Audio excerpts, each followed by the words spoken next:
ఓం నమ శివాయ. అందరికీ నమస్కారం అండి. వృశ్చిక రాశి వారు ప్రాణం పోయినా సరే, ఈ 2025 ఫిబ్రవరి నెలలో ఈ ఒక్క వస్తువుని ఎవరికీ కూడా ఇవ్వకూడదు. ఒకవేళ ఇచ్చారంటే మాత్రం లేనిపోని సమస్యలను మీరు కొని తెచ్చుకున్నవారు అవుతారు. కాబట్టి ఈ ఒక్క వస్తువుని ఎవరికీ కూడా ఇవ్వకూడదు. అది దానంగా కావచ్చు, ఎవరికైనా సహాయంగా కానీ కావచ్చు, బదులుగా కావచ్చు. ఎవరికీ కూడా ఈ ఒక్క వస్తువుని ఇవ్వకూడదండి. ఆ వస్తువు ఏమిటి? అలాగే వృశ్చిక రాశి వారు ఎటువంటి గోచార ఫలితాలను అనుభవించబోతున్నారు? ముఖ్యంగా ఈ 2025 ఫిబ్రవరిలో ఇవ్వకూడని ఆ వస్తువు ఏమిటి? అన్ని విషయాలు కూడా మనం ఈ వీడియోలో వివరంగా తెలుసుకుందాం. కాబట్టి ఈ వీడియోని ఎక్కడ స్కిప్ చేయకుండా చివరి వరకు చూడండి. వీడియో నచ్చితే లైక్ చేసి మాకు సపోర్ట్ చేయండి. 2025 ఫిబ్రవరిలో ఈ ఒక్క వస్తువుని మీరు ఎవరికైనా దానంగా ఇచ్చినా సరే, బదులుగా ఇచ్చినా సరే, అపారమైన నష్టాన్ని మీరు చూడవలసి వస్తుంది. లక్ష్మీదేవి యొక్క అనుగ్రహానికి మీరు ఆగ్రహానికి గురవుతారని చెప్పాలి. కాబట్టి జాగ్రత్తగా ఉండవలసిన అవసరం అయితే కనిపిస్తుంది. అయితే ఈ యొక్క గ్రహస్థితి అనేది ఈ రాశి వారికి కొన్ని విషయాలు అనుకూలంగా, కొన్ని అంశాలలో ప్రతికూలత ఫలితాలు కనిపిస్తుంది. ముఖ్యంగా ఈ 2025 ఫిబ్రవరిలో మాత్రం ఈ రాశి వారి మనస్తత్వాన్ని పరిశీలించినైతే ఎవరికి వీరు తెలివితేటలు ఎక్కువగా ఉంటాయి. జీవితంలో ఎన్ని నిందలు, ఆరోపణలు వీరిని బాధించిన అపజయాలను చూసి కూడా కుంగిపోకుండా రెట్టింపు ఆత్మవిశ్వాసంతో అడుగులు ముందుకు వేస్తూ ఉంటారు. పట్టుదలతో అనుకున్నది సాధిస్తారు కూడా. 2025 ఫిబ్రవరిలో ఈ రాశి వారు అనుకూలత ఫలితాలను కొన్నిటిని చూడబోతున్నారని చెప్పాలి. ముఖ్యంగా వ్యాపారంలో అభివృద్ధిని చూస్తారు. వ్యాపార జీవితంలో మునుపు వారు ఎటువంటి సమస్యలు అయితే ఎదుర్కొంటూ వస్తూ ఉన్నారో, ఆ సమస్యలన్నిటికీ కూడా పరిష్కారాన్ని ఈ సమయంలో వారు అనుభవించబోతున్నారు. భాగస్వామ్య వ్యాపారం చేస్తున్న వారికి కొంచెం ప్రతికూలత ఉంది. భాగస్వామితో విభేదాలు కూడా వస్తాయి. అయినప్పటికీ కూడా వాటిని నియంత్రించుకోగలిగితే చాలు. ఆ విషయంలో జాగ్రత్త పడితే చాలు. వ్యాపార జీవితానికి ఎటువంటి డోకా అనేది లేదు. వినియోగదారులతో మీకు కొంచెం విభేదాలు ఉన్నాయి. కాబట్టి మీరు మీ యొక్క మాట కఠినంగా ఉండకుండా జాగ్రత్త పడండి. ఇక ఉద్యోగస్తులు వివరాలు చూస్తే గనక అనుకున్న ఫలితాలు ఉన్నాయి. ముఖ్యంగా మీకు ఉద్యోగ జీవితాలపై పై అధికారులు ప్రశంసలు మీకు ఈ మాసంలో దక్కుతాయి. పనిలో మీకు మీ తోటి ఉద్యోగుల సహాయం కూడా సహకారులుగా మీకు బాగా లభిస్తాయి అని చెప్పాలి. ఆర్థిక పెరుగుదల కోసం మీరు ఎదురు చూస్తున్న వారికి దానికి సంబంధించిన శుభవార్తలైతే వినబోతున్నారు. మంచి అవకాశాలు కూడా మీకు బాగా కనిపిస్తున్నాయని చెప్పాలి. ముఖ్యంగా ఈ ఫిబ్రవరి మాసంలో విరుగు పొరుగు వారు కావచ్చు, మీరు పనిచేసే చోట కావచ్చు, కొంతమంది వ్యక్తులు కావచ్చు, మీకు విభేదాలు తలెత్తే పరిస్థితులు ఉన్నాయి. కాబట్టి ఈ అంశాలలో మాత్రం అత్యంత జాగ్రత్త పడడం చాలా అవసరం. ముఖ్యంగా ఆరోగ్య సమస్యలు మిమ్మల్ని ఇబ్బంది పెట్టవచ్చు.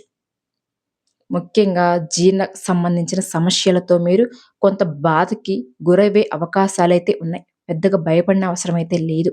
కాబట్టి సమస్య తీవ్రత చిన్నదిగా ఉన్నప్పుడే వైద్యుడిని సంప్రదించడమే చాలా ఉత్తమం.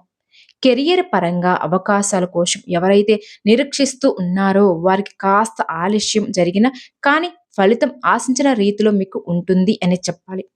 ఈ విధంగా గ్రహస్థితిలో మార్పులు అనేవి కొన్ని అనుకూలంగా, కొన్ని ప్రతికూలమైన ఫలితాలను ఈ రాశి వారికి అందించబోతున్నాయి. ముఖ్యంగా ఈ విషయాల్లోకి వస్తే 2025 ఫిబ్రవరి మాసంలో ఒక్క వస్తువు ఎవరికైనా సరే బదులుగా కానీ, దానంగా కానీ ఇచ్చిన నష్టాన్ని చెవి చూడవలసి వస్తుంది. కాబట్టి ఎట్టి పరిస్థితుల్లో కూడా మీరు ఈ ఒక్క వస్తువుని ఎవరికీ కూడా ఇవ్వకూడదండి. ఆ వస్తువేమిటి? అంటే పసుపు. పసుపు చాలా మంగళకరమైన పదార్థం. ఇది లక్ష్మీదేవికి చాలా ప్రీతికరమైన వస్తువు కూడా. అది మనకు తెలుసు. పసుపు బంగారంతో సమానంగా పోలుస్తూ ఉంటాం కూడా. పసుపు లేనిదే ఎటువంటి శుభకార్యాలు కూడా జరగదు. ముఖ్యంగా ఈ పసుపు, కుంకుమలకు చాలా ప్రాధాన్యత కలిగి ఉంటుంది. అయితే మనం దీన్ని ఆధ్యాత్మిక పరంగా అంటే దేవుడి పూజలు, వ్రతాలు, నోములు వినియోగించడంతో పాటుగా వంటల్లో కూడా ఖచ్చితంగా వాడుతూ ఉంటాం. ఇది వంటకు రుచితో పాటుగా రంగును కూడా అందిస్తూ ఉంటుంది. ఇలా పసుపుకు చాలా ప్రాధాన్యత కలిగి ఉంటుంది. అలాంటి పసుపు 2025 ఫిబ్రవరి మాసంలో ఎవరికీ కూడా ఇవ్వకూడదు. అంటే కొంతమంది ఇరుగు పొరుగు వ్యక్తులు కావచ్చు, ఇంకా ఎవరైనా సరే ఇంట్లో వంటల కోసం కొంచెం పసుపు అయినా సరే కొన్ని సందర్భాలలో వారి ఇంట్లో కనుక లేకపోతే అడుగుతూ ఉంటారు. ఈ విధంగా గనక ఎవరైనా అడిగారంటే నిర్మొహమాటంగా లేదు అని చెప్పడం లేదా ఇవ్వము అని చెప్పడం కానీ చెయ్యండి. ఒకవేళ ఇచ్చారంటే మాత్రం మీరు లేనిపోని కష్టాలు ఫాలో అవుతారు. మీరే మీ సమస్యలు తెచ్చుకున్నవారు అవుతారు. కాబట్టి ఎట్టి పరిస్థితుల్లో కూడా ఇవ్వకండి. ఒకవేళ ఇచ్చారనుకోండి, ఈ విధంగా అయితే పసుపు మీ ఇంట్లో నుంచి బయటికి వెళ్ళిపోతుందో అదేవిధంగా లక్ష్మీదేవి కూడా మీ ఇంట్లో నుంచి బయటికి వెళ్ళిపోతుంది. కాబట్టి మీరు లక్ష్మీదేవి యొక్క అనుగ్రహానికి బదులుగా ఆగ్రహానికి గురి కావాల్సిన పరిస్థితి అయితే వస్తుంది. ఎట్టి పరిస్థితుల్లో కూడా పసుపు ఎవరికి ఇవ్వకూడదు. పసుపును బంగారంతో సమానంగా భావిస్తూ ఉంటాం కూడా. ముఖ్యంగా వీరి యొక్క జాతకం ప్రకారం చూస్తే ఈ 2025 ఫిబ్రవరి మాసంలో పసుపుని ఎవరికైనా సరే సహాయం కోసం అంటే బదులుగా ఇచ్చినా సరే దానంగా ఇచ్చినా కానీ మీరు కోరి కష్టాలు కొని తెచ్చుకున్న వాళ్ళే అవుతారు. కాబట్టి జాగ్రత్త పడవలసిన అవసరం కూడా ఈ సమయంలో వీరి జీవితంలో కనిపిస్తుంది అని చెప్పాలి. అలాగే కొంతమంది పసుపు ప్యాకెట్ కూడా ఇస్తూ ఉంటారు. ఆ విధంగా కూడా అస్సలు చేయకండి. మీరు పసుపు ఎవరికైనా ఇచ్చారంటే మాత్రం లేనిపోని కష్టాలు కొని తెచ్చుకున్న వాళ్ళే అవుతారు. కాబట్టి ఎవరికి పసుపు అనేది ఇవ్వకూడదు. ఈ ఒక్క విషయాన్ని మీరు మాత్రం జాగ్రత్తగా వహించండి. అయితే మిగతా విషయాలన్నీ కూడా కొంచెం అనుకూలంగా ఉన్నాయి.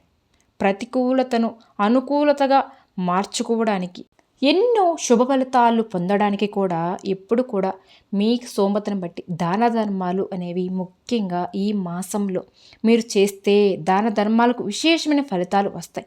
మీ జీవితంలో మునిపెప్పుడు లేనటువంటి అపారమైనటువంటి పుణ్య ఫలాన్ని మీరు సొంతం చేసుకోగలుగుతారు. శివ ఆరాధన కూడా మీకు ఎంతో మేలు చేస్తుంది. విష్ణు సహస్రనామ పారాయణం కూడా అద్భుతమైన ఫలితాలు మీకు ఇస్తుంది. ఆర్థిక పురోగతిని సాధించడం కోసం ప్రతి శుక్రవారం రోజున కూడా శ్రీ మహాలక్ష్మీదేవిని ధూపం దీపం నైవేద్యాలతో ఆరాధించండి. ఖచ్చితంగా లక్ష్మీదేవి యొక్క అనుగ్రహం మీకు ఖచ్చితంగా దక్కి తీరుతుంది. ఆర్థికపరమైన అంశాలలో ఖచ్చితంగా ఊహించని పురోగతిని కూడా మీరు చూస్తారు. లక్ష్మీదేవి కరుణ కటాక్షాలు కూడా ఎప్పుడూ మీపై మీ కుటుంబంపై వెళ్ళ ఉంటాయి. విన్నారు కదండి. ఈ వీడియో కనుక నచ్చితే లైక్ చేయండి, మన ఛానల్ని సబ్స్క్రైబ్ చేసుకోండి.